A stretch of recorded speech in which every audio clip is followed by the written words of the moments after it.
Hello दोस्तों, स्वागत है हमारे नए वीडियो में। आज की वीडियो में हम लोग एक रोमांटिक ड्रामा मूवी को एक्सप्लेन करने वाले हैं। इस मूवी की कहानी में हम लोग एक ऐसी औरत को देखेंगे जिसकी एक खूबसूरत नौकरानी होती है। यह औरत अपने नौकरानी से काफी क्लोज होती है और यह बात इसके हस्बैंड को पसंद नहीं आती है। जब भी ये हस्बैंड वाइफ इंटीमेट होते थे, वह नौकरानी इन दोनों को देखती थी। आखिर इन तीनों के बीच में कैसा रिश्ता है, ये हम लोग इस वीडियो में आगे देखेंगे। तो चलिए इस मूवी को शुरू करते हैं। मूवी के स्टार्टिंग में हम लोग सोफिया को देखते हैं। सोफिया ईवा नाम की औरत के यहाँ एक नौकरानी का काम करती थी। वो ईवा की बेहद खास नौकरानी थी। ईवा जहाँ भी जाती, सोफिया भी उसके साथ जाती थी। कहने को तो ईवा सोफिया की नौकरानी थी, लेकिन दोनों के बीच में बहनों की तरह प्यार था। सोफिया ईवा के हर काम को किया करती थी। वो उसके खाने पीने से लेकर उसके नहाने तक का इंतजाम करती थी। सोफिया ईवा के इतने करीब थी कि यह बात ईवा के हस्बैंड जोश को पसंद नहीं आती है। कभी कभी जब ईवा और जोश नींद में होते थे, तब अचानक सोफिया उनके कमरे में आकर अपना काम करने लगती थी। इसलिए सोफिया को लेकर अक्सर ही ईवा और जोश के बीच में झगड़े होते थे। असल में बात यह थी कि कई सालों पहले ईवा का घर जल गया था। उस आग में ईवा की माँ और सोफिया के माता पिता की मौत हो गई थी, जबकि ईवा और सोफिया किसी तरह बच गए थे। इस हादसे के बाद सोफिया अनाथ हो चुकी थी, इसलिए ईवा के पिता ने सोफिया को गोद ले लिया और यहीं पर से यह दोनों बहनों की तरह रहने लगी। लेकिन सोफिया के माता पिता तो नौकर थे, इसलिए बड़ी होकर सोफिया भी घर के कामकाज करने लगी। एक रात ईवा के पिता की तबीयत बहुत खराब हो जाती है और तब उन्होंने सोफिया से एक वादा लिया, चाहे कुछ भी हो जाए वह ईवा का साथ नहीं छोड़ेगी। एक दिन जब ईवा नहाने की तैयारी कर रही थी, तभी सोफिया खास तरह की जड़ी बूटियां लाती है और उसे पानी में डालकर ईवा को नहलाने लगती है। लेकिन जिस तरीके से वह ईवा को छू रही थी, यह देखकर जोश को काफी बुरा लगता है। जोश सोफिया से चिढ़ने लगा था, इसीलिए वह सोफिया को अब बात पर डांटता है। इधर सोफिया अपने आप को खुश रखने की कोशिश करती। वह अपना ध्यान भटकाने के लिए तस्वीरों से भी बातें किया करती थी। ऐसे ही एक रात जब सोफिया अपने कमरे में जा रही थी, तभी उसे ईवा के कमरे से आवाजें सुनाई देती हैं। वह यहाँ पर रुक जाती है। इन आवाजों को सुनकर सोफिया यह समझ जाती है जोश ईवा के साथ में इंटीमेट हो रहा है। उन दोनों की आती हुई गर्म आवाजों को सुनकर सोफिया के अंदर भी तूफान मच जाता है।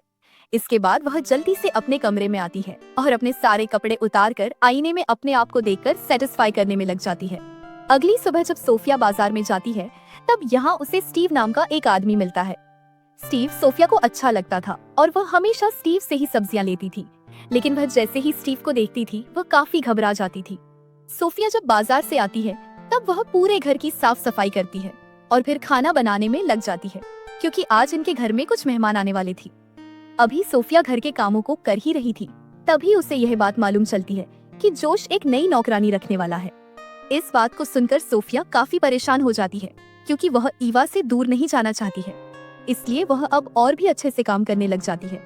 जल्द ही घर में मेहमान आ जाते हैं। इनके मेहमान नॉर्मन और उसकी बीवी जेनिफर होते हैं। नॉर्मन को यहाँ देखकर सोफिया चौंक जाती है, क्योंकि एक समय ऐसा था जब नॉर्मन सोफिया से प्यार करता था और सोफिया भी नॉर्मन को पसंद करती थी। लेकिन ईवा ने उससे नॉर्मन को छीन लिया था।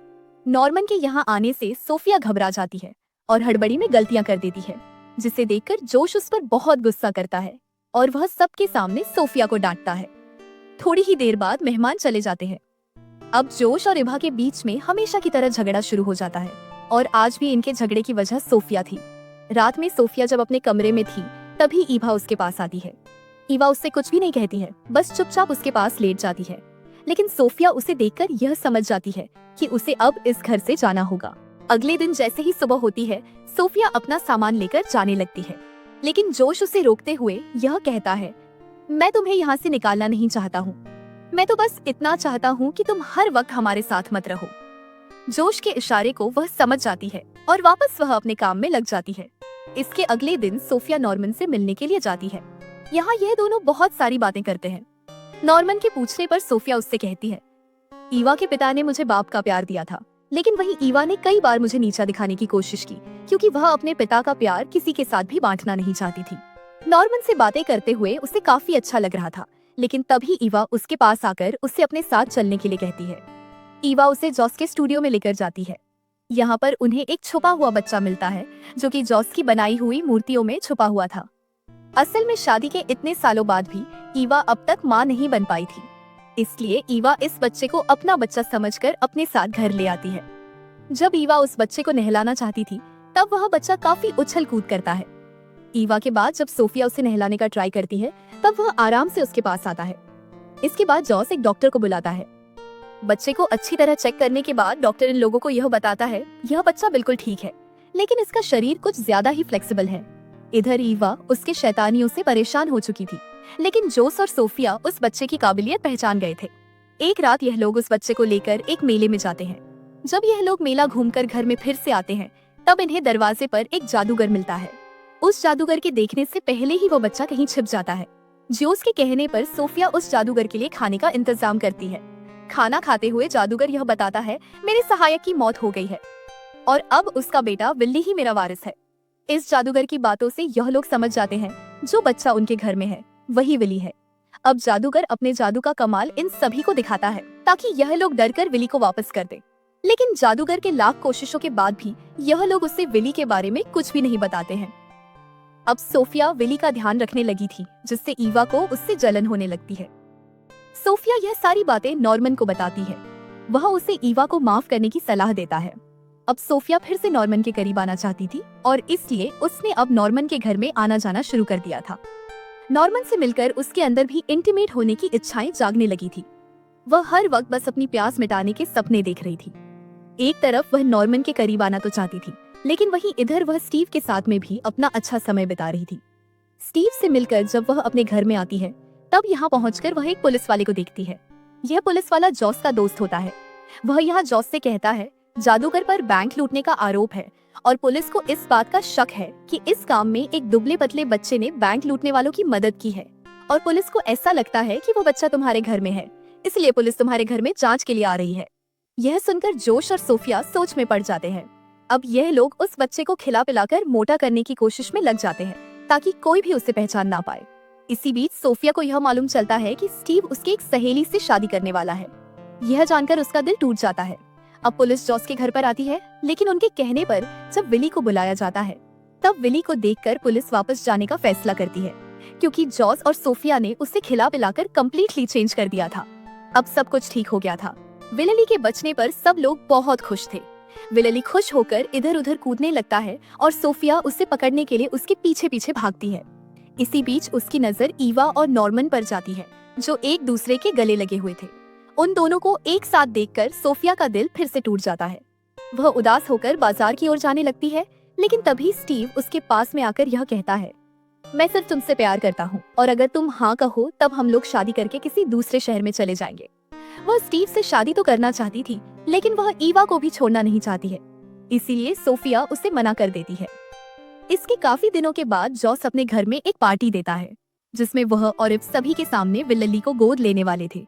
यह देखकर पार्टी में आए सभी लोग ई की तारीफ करने लगते हैं, क्योंकि उसके पिता कायल ने भी सोफिया को गोद लेकर उसकी परवरिश की थी। लेकिन आज पहली बार सोफिया को ईवा की तारीफ से गुस्सा आ रहा था। वह यहाँ पर जॉस को ईवा और नॉर्मन के रिश्ते के बारे में बताना चाहती थी। जैसे ही उसे यह मौका मिलता है वह सभी के सामने यह बात बोल देती है। वह जोश से कहती है जिस नॉर्मन को तुम अपना दोस्त कहते हो वह तुम्हारी वाइफ का आशिक है और वह दोनों आज भी इंटीमेट हुए थे। सोफिया की इन बातों को सुनकर नॉर्मन की वाइफ को अचानक दौरा पड़ जाता है। तभी सोफिया भागकर घर में आ जाती है।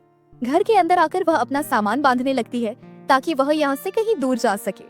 सोफिया को अब ऐसा लगने लगा था कि वह जिससे भी प्यार करती है ईवा उसे उससे छीन लेती है। तभी ईवा भी यहाँ पर पहुँच जाती है। ईवा काफी गुस्से में होती है। वह सोफिया से कहती है मैं माँ बनने वाली हूँ। ये सब नॉर्मन की प्रार्थना के वजह से हुआ है और इसलिए मैंने खुश होकर उसे आज गले से लगाया था।